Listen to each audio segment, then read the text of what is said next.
Cześć, witam Was serdecznie. Moi drodzy, na początek oczywiście bardzo dziękuję za wczorajszego live'a. Bardzo, jak zawsze, miło spędziłem z Wami czas. I tak jak obiecałem, dzisiaj zrobię materiał o śmierci pani Basi. I się tak zastanawiałem, czy ruszać to, śmierć to śmierć, ale nie ja to zacząłem, pisowcy to rozdmuchali. I ciężko tutaj nie zareagować na ich bezczelność, kłamstwa, na to, jak wykorzystują tragedię innej osoby, śmierć innej osoby do swojej brudnej polityki. I tutaj kolejną porcję gówna, bo inaczej tego nazwać nie można, w postaci oszczerstw, insynuacji, zapewnił i zapewnia i będzie pewnie przez jakiś czas jeszcze zapewniał Kaczyński, ten lekarz, patolog, sędzia, adwokat, bezserwis, w jednej osobie, zawsze przy wsparciu grona otumanionych i odpornych na wiedzę jego fanatyków. I dzisiaj rozłożę to wszystko, przynajmniej postaram się rozłożyć to wszystko, że tak powiem, na czynniki pierwsze. I mnie zaczęło zastanawiać jedno, i tutaj pozwólcie na taką krótką rymowankę. Gadał z Leperem, Basią i bratem, źle się kończy rozmowa z katem. No ale powiem tak. To nie powinno generalnie nikogo zaskakiwać, ale jak się okazuje, śmierć Barbary Skrzypek stała się dla Kaczyńskiego i jego mafii, dla tego pisowskiego ścierwa szczujni telewizji Republika, takim politycznym i wyborczym złotem. Podobnie jak katastrofa smoleńska w 2010 roku. Kaczyński po raz kolejny dowiódł, że w walce o władzę zdolny jest posunąć się do najbardziej podłych, nikczemnych, nieludzkich metod, stosując receptę, według której działają najbardziej zbrodnicze systemy świata. Nie mając nic wspólnego z etyką, moralnością, praworządnością, Kaczyński dla własnych takich partykularnych interesów staje w pierwszym rzędzie obok Putina, Łukaszenki, Kima i takich afrykańskich, bandyckich wataszków. Ten człowiek jest niebezpiecznym psycholem, chorym z nienawiści do wszystkich i wszystkiego, co staje mu na drodze do zdobycia takiej władzy absolutnej, dla którego więzienna cela byłaby chyba najbardziej odpowiednim miejscem stałego zamieszkania. Ten postkomunistyczny satrapa, którego dotychczasowe działanie jakoś dziwnie współgrają z interesami kremlowskich zbrodniarzy, coraz wyraźniej pokazuje swoje prawdziwe oblicze. I tutaj takie bezprzykładne i taka bezprzykładna bandycka nagonka na panią prokurator Ewę Wrzosek odnośnie obwinianie jej o śmierć Barbary Skrzypek jest taką kolejną łajdacką próbą Kaczyńskiego. I takiego jeszcze większego skłócenia Polaków oraz wyciągnięcia jak największych politycznych korzyści z tego ponownego barbarzyńskiego tańca na trumnach. Najprawdopodobniej ofiar jego bezduszności oraz bezwzględności w dążeniu do władzy. My karzemy naszych ludzi, my karzemy tak ostro, że nawet w jednym wypadku to kosztowało tego człowieka życie. Nie będę tutaj wymieniał nazwiska, ale tak było. Powiem wam tak, ten upiór z Żoliborza ma na sumieniu wiele ofiar. I to nie jest, pani Barbara nie jest jego pierwszą ofiarą. I tutaj się nie boję tego mówić, skoro oni tak wprost oskarżają o zamęczenie, zamordowanie pani Basi, no to każdy kij ma dwa końce. Podam wam przykłady. Nie wspomnę już o Pawle Zaszczutym, Zaszczutym Pawle Adamowiczu, który został zamordowany przez te szczucie pisowskiej telewizji, jak i samego Kaczyńskiego i jego wierchuszki. Dziwna śmierć Kosteckiego w więzieniu. Był to kluczowy świadek w sprawie afery obyczajowej na Podkarpaciu. Mężczyzna, od którego rząd miał w 2020 roku kupić respiratory, został znaleziony martwy w Albanii. Zmarła pani Barbara Skrzypek, zeznawała w sprawie 2 wież. Oficer ABW przypadkowo wypadł z okna swojego biura, gdy nie chciał dać certyfikatu bezpieczeństwa dla Obajtka. Ziobry lekarz, prowadząca, która stwierdziła u niego nowotwór, nagle umarła. Bliska znajoma Kaczyńskiego, to już mówiłem, pani Barbara, która zeznawała przeciwko Kaczyńskiemu, 4 godziny po rozmowie z Kaczyńskim nagle zmarła. Także ten bokser Kostecki, o którym mówiłem, powiesił się na leżąco w polskim areszcie. Miał zeznawać, tak powiedziałem, w sprawie ciupciania nieletniej przez Kuchcińskiego. Podobnie jak Lepper się przez przypadek powiesił, gdy zaczął być niewygodny dla Kaczyńskiego. Takich przypadków jest od groma. Ten chłopak, który został zakatowany na posterunku policji we Wrocławiu, gdzie jeszcze Szydło komendantowi wtedy dała odznaczenie. Można mnożyć, ale oczywiście pisowcy tutaj nie widzą problemu, ale według mnie, jak tak dalej pójdzie, jak tak te osoby zaczną dziwnie umierać, to nie wiem, Kaczyńskiego nie czeka rozprawa sądowa, tylko Trybunał Karny w Hadze za zbrodnię ludobójstwa. I jeśli myślicie, że ja nienawidzę Kaczyńskiego, PiS-u i dlatego tak mówię, to może wam dam przykład, który być może znacie, być może nie, ale jest cholernie niewygodny dla Kaczyńskiego i pisowców. Przypomnę, co wdowa Krystyna Szyszko mówiła o tych sukinsynach z partii jej męża.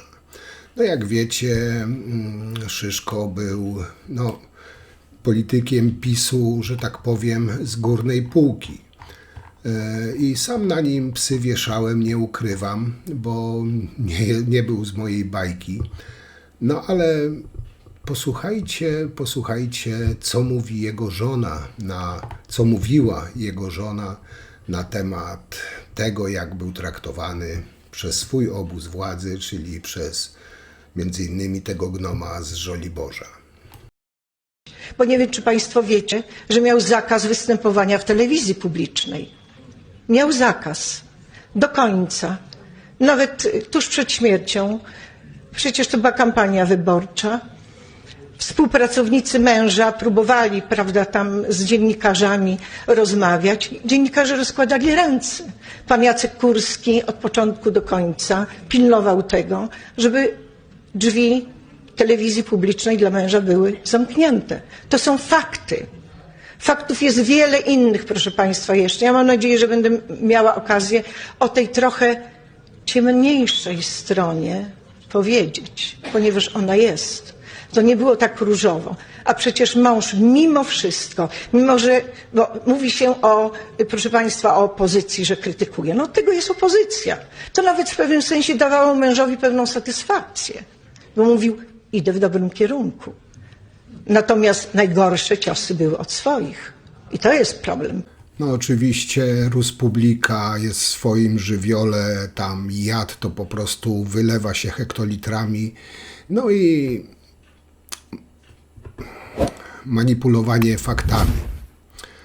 Sugerowanie swoim słuchaczom, że pani Basia zmarła, tak jak widzicie na pasku, po 5 godzinach przesłuchiwania przez prokurator Ewę Wrzosek. Czyli sugerują, że pani Barbara, nie wiem, zmarła w prokuraturze lub wyszła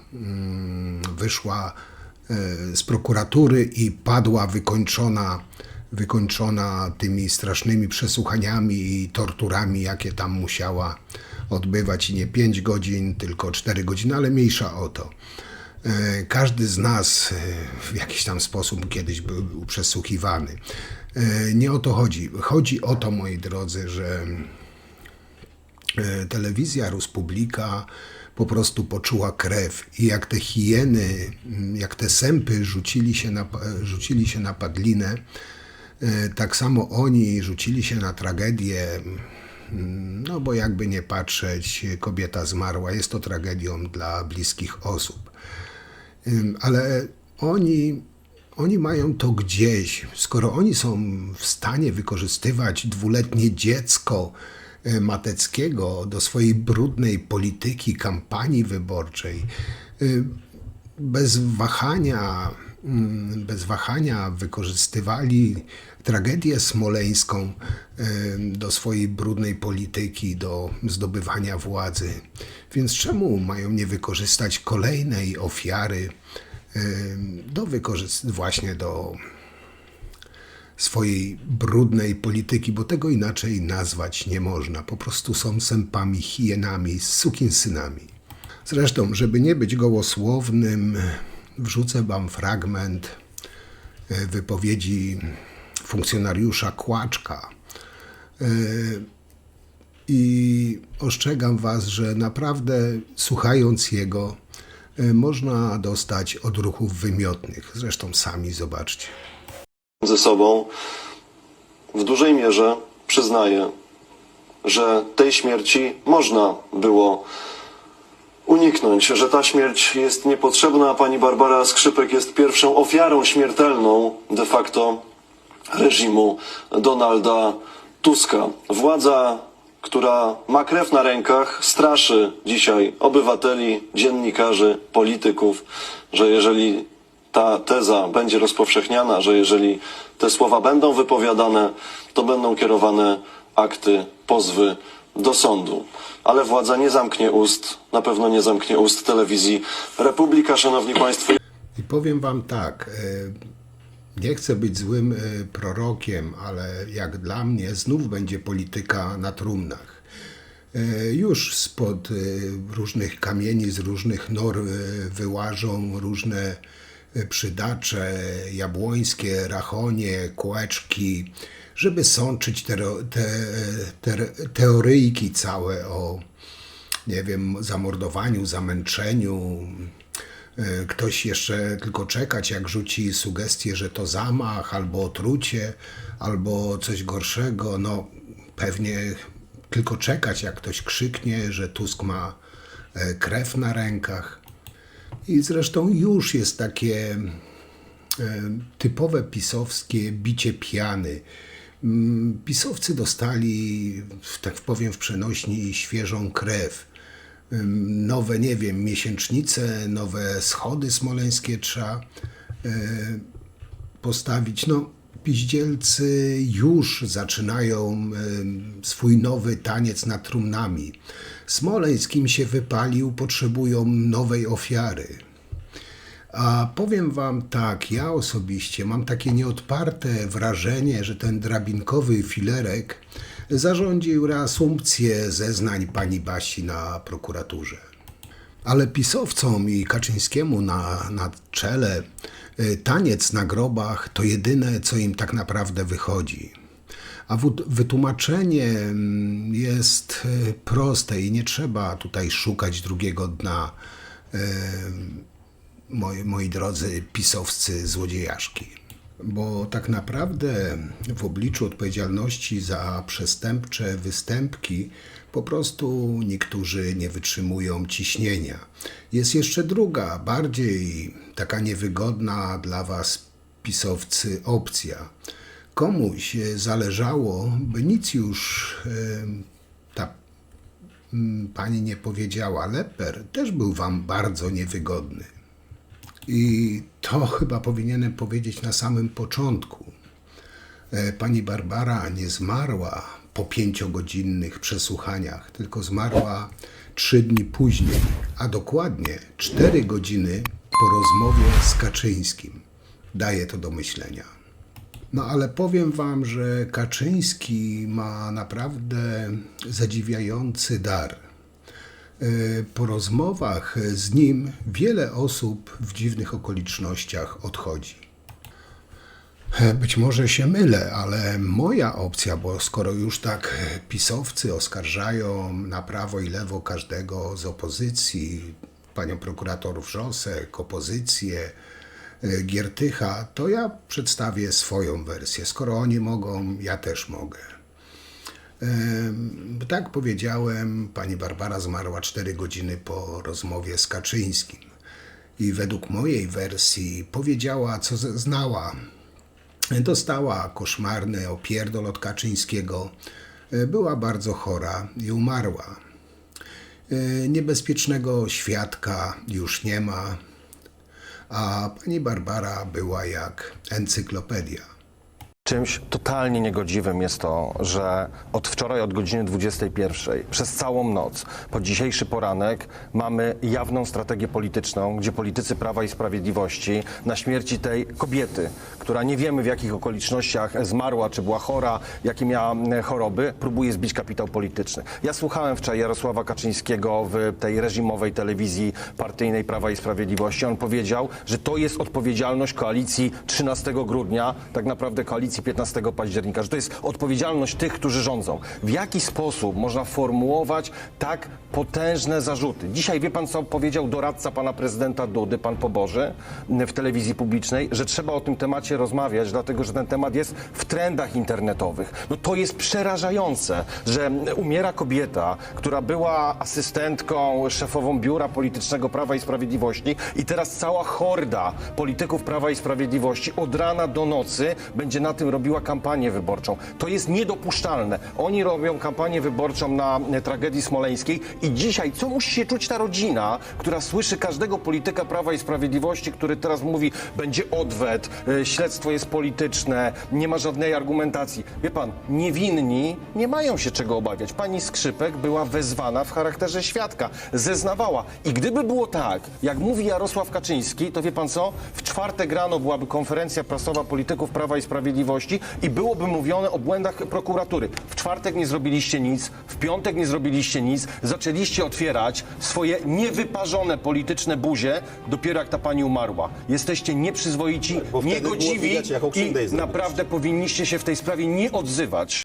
Moi drodzy, tak na logikę, bo mam jeszcze naprawdę bardzo dużo do powiedzenia i podejrzewam, zrobię to na 2 części rozbiję, ale tak na logikę.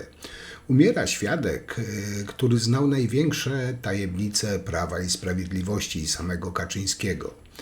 A pisowcy chcą wmówić ludziom, że świadek mógł zostać zamordowany przez wrogów Prawa i Sprawiedliwości. A ja się pytam, po co? Interes w śmierci świadka miał tak naprawdę zupełnie kto inny.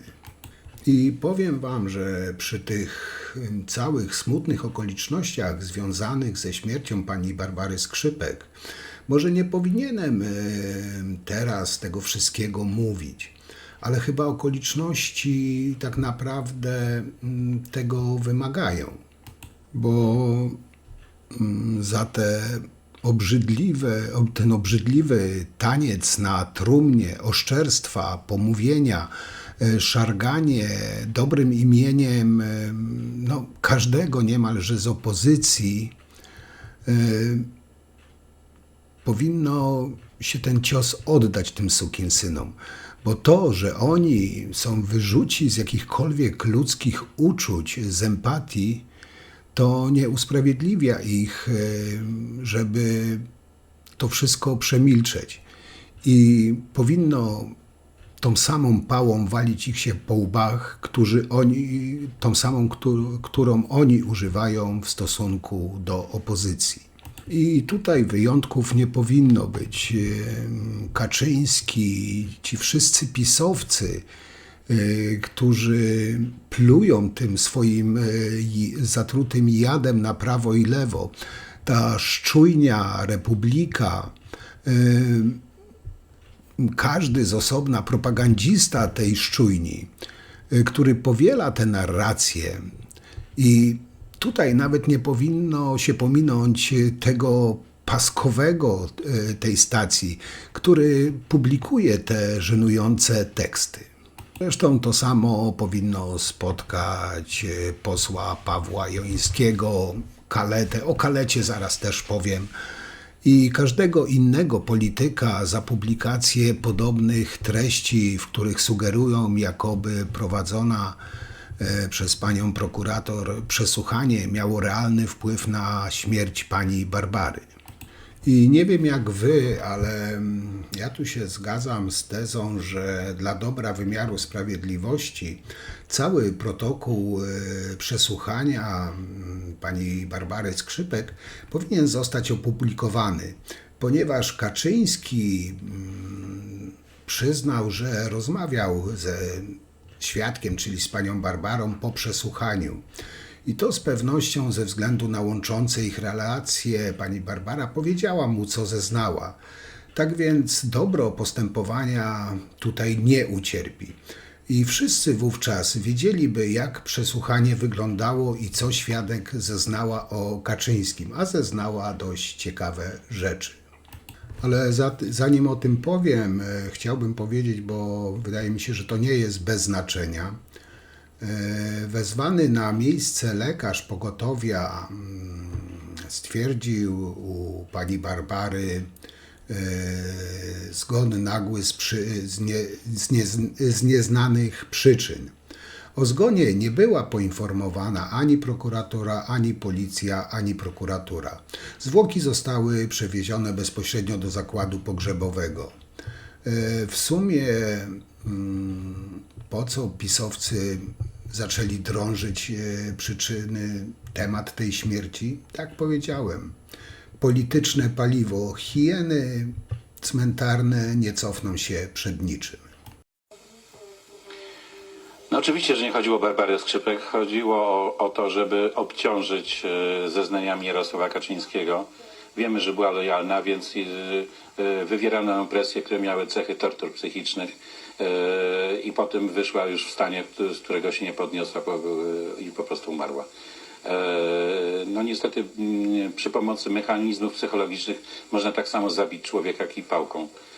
I powiedziałbym, jest więcej morderców, którzy zabijają tego typu mechanizmami niż tych, którzy zabijają nożem czy pistoletem, bo te metody są skuteczniejsze i potrafią być bardziej skryte.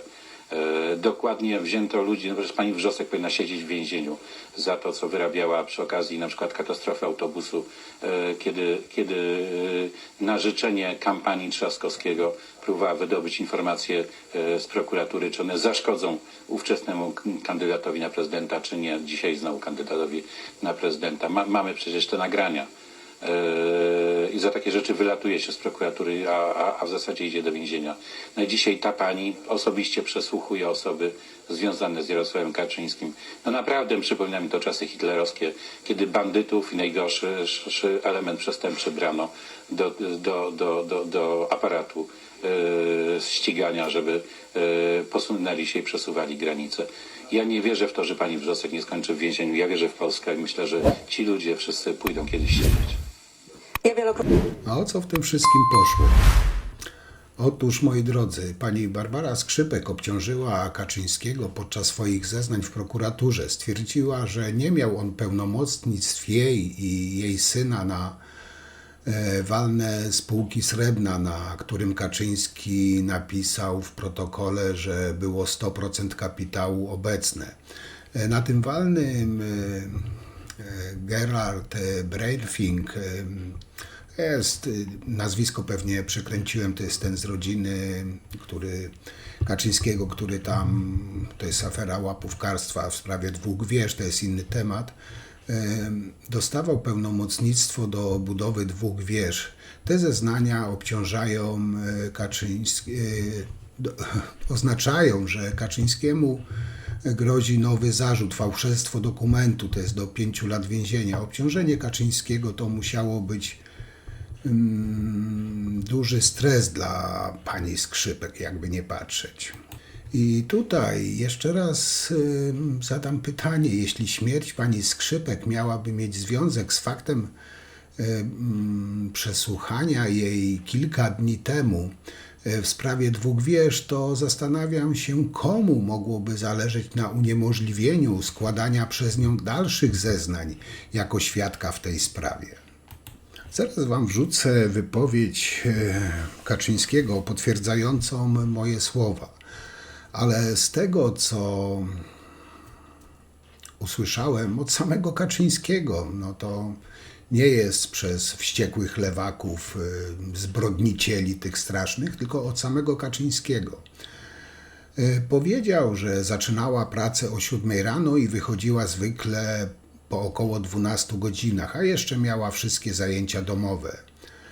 Odeszła na emeryturę, codziennie miała krwotok z nosa, wiedziałem, że nie może już pracować, ale strasznie nie chciałem, żeby odchodziła, bo była to osoba mi naprawdę bardzo bliska i jednocześnie osoba, na której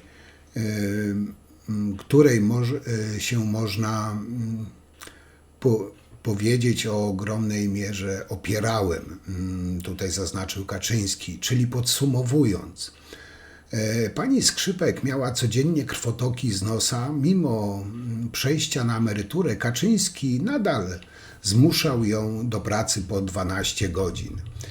Kaczyński jak zwykle za swoje winy i zaniechania oskarża innych, ale posłuchajcie samego Kaczyńskiego. Po prostu nie bywała. Była nieprawdopodobnie pracowita i była bardzo dzielna. Zaczynała pracę o 7 rano. Była o 7 rano w pracy, wychodziła zwykle po około 12 godzinach, a jeszcze miała wszystkie zajęcia domowe. Jeśli troszkę po 60 odeszła, ale to były tylko miesiące po 60, chociaż nie, przepraszam, ona po ukończeniu 61 roku życia i tam kilku miesiącach odeszła, to już dlatego, że właśnie codziennie miała krwotok z nosa. Więc już po prostu widziałem, że nie może, bo ja strasznie nie chciałem, żeby ona odchodziła, bo to był naprawdę najbliższy współpracownik. Była panu bardzo bliska. Była to osoba mi naprawdę bardzo bliska i jednocześnie osoba, na której się, można powiedzieć, w ogromnej mierze opierałem.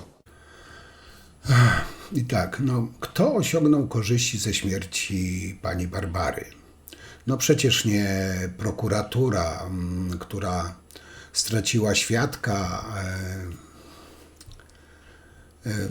przenikania obcej agentury i ubecji PRL do władzy Kaczyńskiego. Znała ona wszystkie tajemnice PiS-u i jego prezesa, a nawet była organizatorką jego życia. Takie korzyści zbawienne, można powiedzieć, ze śmierci świadka osiągnął sam Kaczyński i jego zakapiory tych wszystkich ciemnych interesów. Jeśli za dużo wiedziała i siedziała cicho, nic jej nie groziło, jednak kiedy zaczęła zeznawać, została wezwana na dywanik prezesa i tego spotkania nie przeżyła. Takie jest moje zdanie. Kaczyński natychmiast oskarżył o jej śmierć prokuraturę i to, jak to ma w zwyczaju, wzniecił psychozę sugerowania przyczynienia się do jej śmierci oczywiście rządzących. Tymczasem jej śmierć była tylko w jego interesie tak naprawdę. Po pierwsze, odsuwa podejrzenia o przyczynianie się do śmierci świadka od siebie, chociaż to on ją widział jako osoba ostatnia. Po drugie, zaatakował prokurator Ewę Wrzosek, która prowadzi śledztwo przeciwko niemu i domaga się jej oskarżenia, a tym samym odsunięcia jej od sprawy.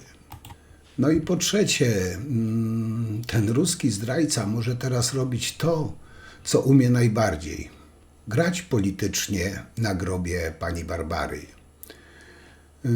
I powiem wam, że gdzieś już to widziałem. PiS, bałagan i domaganie się Kaczyńskiego lądowania prezydenckiego samolotu za wszelką cenę spowodował katastrofę i śmierć 96 osób. Kaczyński za swoje winy wtedy oskarżył wszystkich, tylko nie siebie i swoje otoczenie odpowiedzialne za lot i zrobił z tej śmierci polityczną wiarę smoleńską, która trwa do chwili obecnej, ale jak powiedziałem, powoli się wypala, więc teraz ma nową trumnę, na której może tańczyć. Żaden mafijny przestępca nie może wybierać sobie prokuratora, który postawi mu zarzuty, dlatego nie widzę powodów odpowiadania na bandyckie ataki Kaczyńskiego na prokuraturę. Pani, to może nie jest najlepszy moment dla takiego pytania. Tutaj dzisiaj przyjechałem dlatego, że... Tak, wiem, że panie zginęła prezesie, w istocie ale z rąk my nie jesteśmy w naszych stanie przeciwników. wyobrazić sobie, że doszło do podobnej tragedii, że to jest skutek wielogodzinnego przesłuchania osoby, która w tej sprawie nie miała wiele do powiedzenia. Nic nie miała do powiedzenia. Barbara zginęła dlatego, że była człowiekiem naszej strony i że była dobrym, dzielnym człowiekiem. I bardzo się przyczyniła do tego, że nasza formacja właśnie mogła pokazać, że Polską można rządzić także inaczej. Moi drodzy, według mnie powinno się też zbadać, co działo się pomiędzy czasem spokojnego przesłuchania świadka w prokuraturze, a śmiercią pani Barbary. Szczególnie teraz, jak Kaczyński rozpętał kolejną wojnę, aby przykryć swoją ocenę koloru, bo jak pamiętacie, nikt nie będzie mu mówił, że czarne jest czarne, a białe jest białe. Przypomnę jeszcze inne słowa Kaczyńskiego wypowiedziane w Mielcu. My karzemy naszych ludzi, karzemy tak ostro, że nawet w jednym wypadku kosztowało to człowieka życie. Zresztą to wrzucałem wam ten filmik, jego wypowiedź chwilę wcześniej. I powiem wam, że zastanawiam się w sumie, że dlaczego tego publicznego przyznania się do politycznego morderstwa Kaczyńskiego jeszcze nikt nie sprawdził. Bo jakby na to nie patrzeć, publicznie przyznał, że doprowadził do śmierci jednego ze swoich członków partii. Nie wiem, być może ten ruski bandzior podlega jakiejś szczególnej ochronie, ma licencję na zabijanie jak 007. Ale jakby na to nie patrzeć, według mojego skromnego zdania, wszystko to jest pokłosiem takiego wolnego rozliczenia,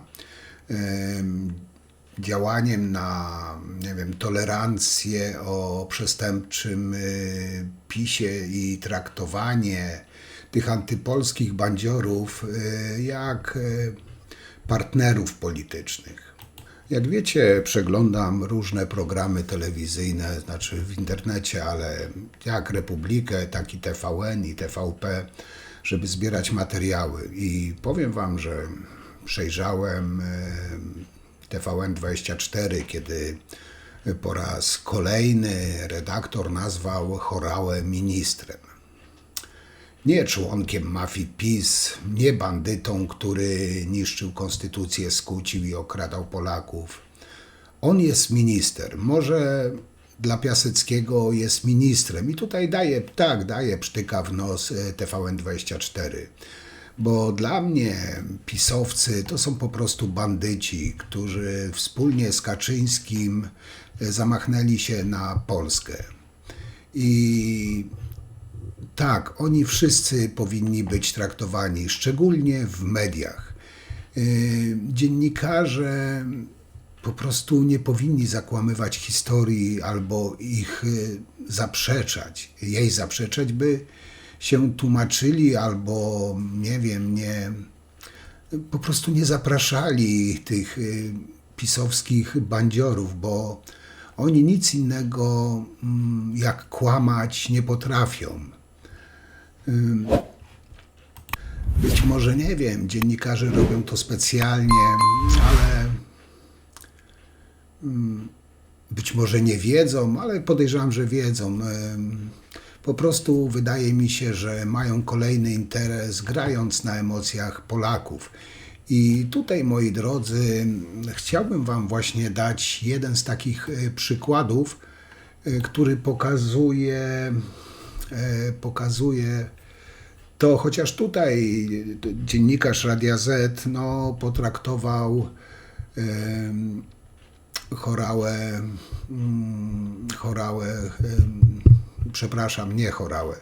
potraktował Kaletę tak, jak powinien traktować dziennikarz takich kłamców.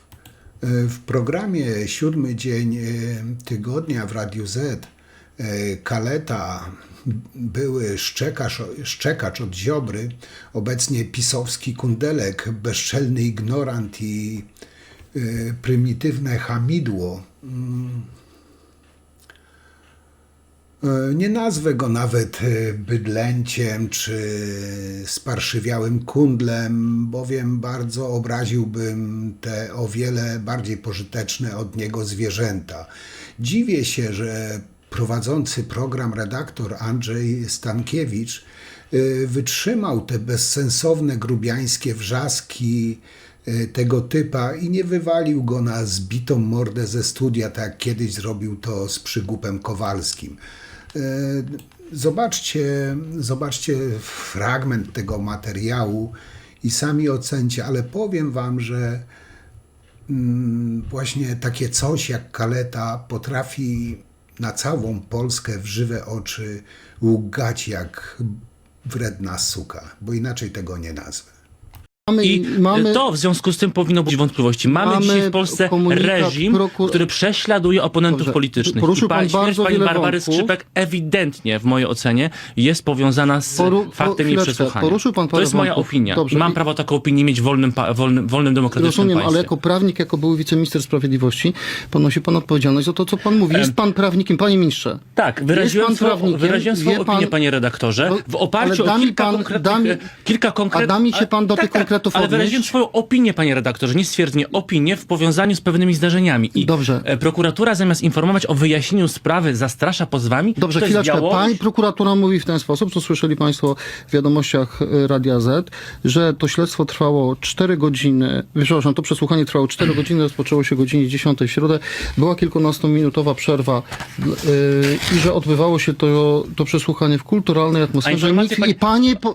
Panie informacje, które do nas docierają, wskazują na to, że pani Barbara Skrzypek była roztrzęsiona. Dobrze, chwileczkę, panie ministrze, mam prośbę, żeby nasi widzowie i słuchacze mieli szansę zapoznać się z pana stanowiskiem, z moimi pytaniami i ze stanowiskiem innych uczestników dyskusji, to proszę pozwolić tę debatę prowadzić w taki sposób, żebym ja mógł zabrać głos przynajmniej. Chcę parę rzeczy powiedzieć. Po pierwsze, jeżeli mają państwo informację, że pani Barbara Skrzypek po tym przesłuchaniu była roztrzęsiona, jak rozumiem, wpłynęło to na stan zdrowia, to zapytam, skąd takie informacje państwo posiadają? Osoby, które docierają do nas informacje o tym, że ale to jest konkret, między innymi od kogo będzie to, panie redaktorze, to powinno być wyjaśnione w najbliższych dniach. Ale nie pytam pana, czy powinno być wyjaśnione. Oczywiście, że wszystko powinno być wyjaśnione. Pytam, ale nie krążą. Pan jest byłym wiceministrem sprawiedliwości. Nie pytam pana o krążące. Pytam pana, skąd pan to wie? Informacje, które docierają do nas z otoczenia pani Barbary Skrzypek, są takie, że pani Barbara Skrzypek... Czy państwo rozmawiali z jej synem? Panie redaktorze, czy mogę ja w takim razie skończyć? Ale ja pytam pana konkretnie, czy od jej syna pochodzą te informacje? Czy mogę skończyć swoją wypowiedź? Bo pan nie odpowiada na moje pytania. Ale to, że panu się nie podoba moja odpowiedź, to nie oznacza, że nie mam prawa jej udzielić. Ja chcę się doprecyzować. Skąd pan ma taką wiedzę?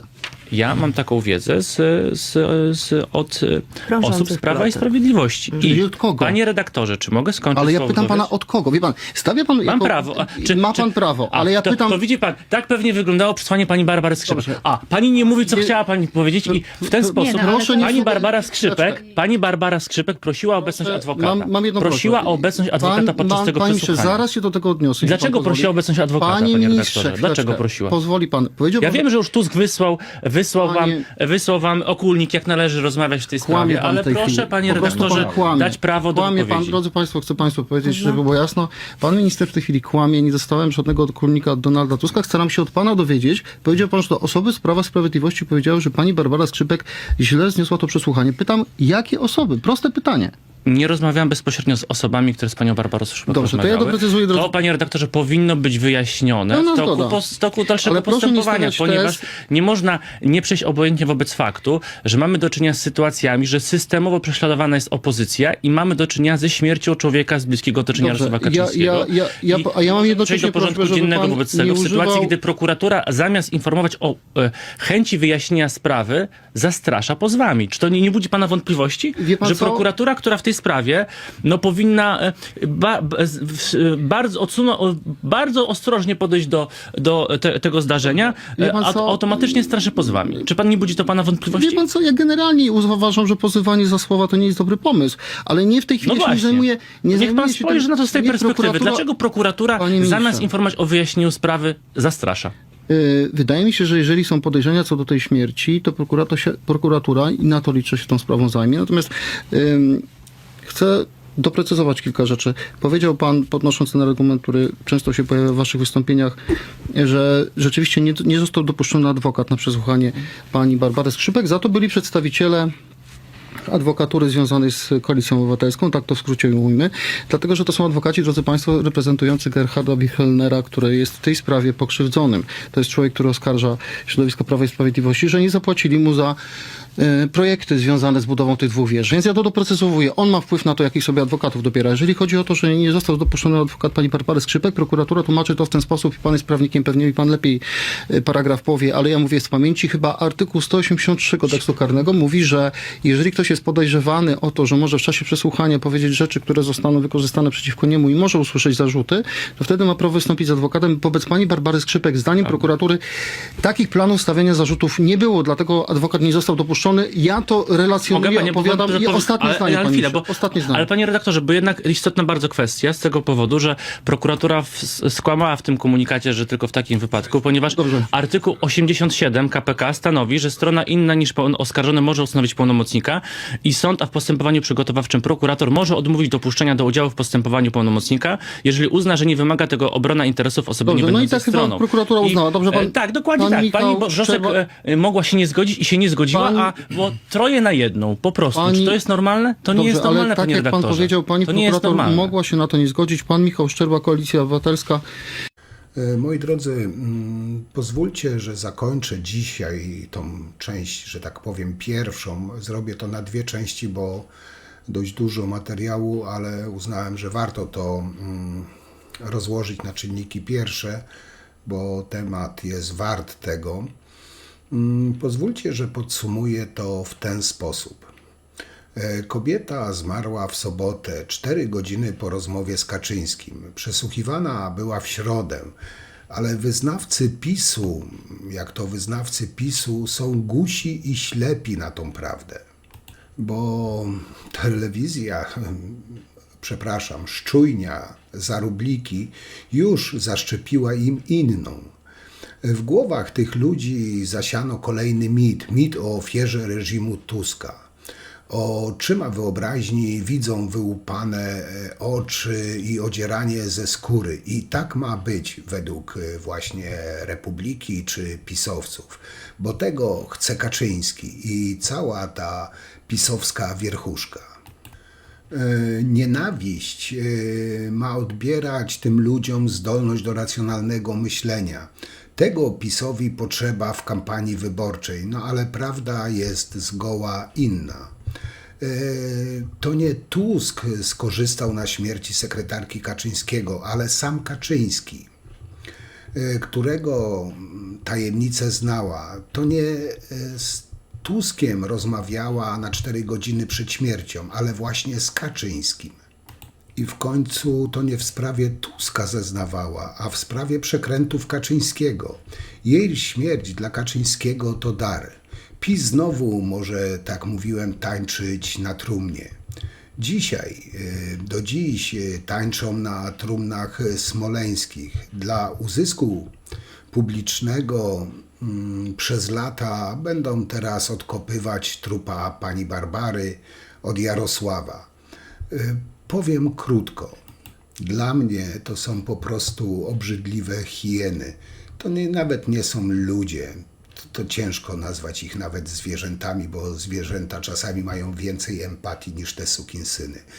I pozwólcie, że na tym dzisiaj zakończę. Jutro się postaram zrobić drugą część i podzielić się z wami tym, co mam na ten temat do powiedzenia. Dzisiaj i tak wydłużyłem bardziej niż planowałem, no ale tego materiału mi się nazbierało, a chciałbym w miarę dokładnie to wszystko, że tak powiem, opisać i rozłożyć na czynniki pierwsze, a nie wdawać się w takie powielanie takich prostackich, ten winny, tamta niewinna, tylko to rozłożyć na czynniki pierwsze. Oczywiście piszcie, komentujcie, co wy o tym myślicie, jak wy to widzicie. Ja wam dzisiaj już dziękuję. Tak jak powiedziałem, postaram się jutro zrobić kolejny na ten temat materiał i póki co chyba zamknąć ten temat. Mam nadzieję, że jutro mi się uda. Także na dzisiaj to tyle. Bardzo wam dziękuję i cóż, do zobaczenia przy następnym materiale. Trzymajcie się, cześć.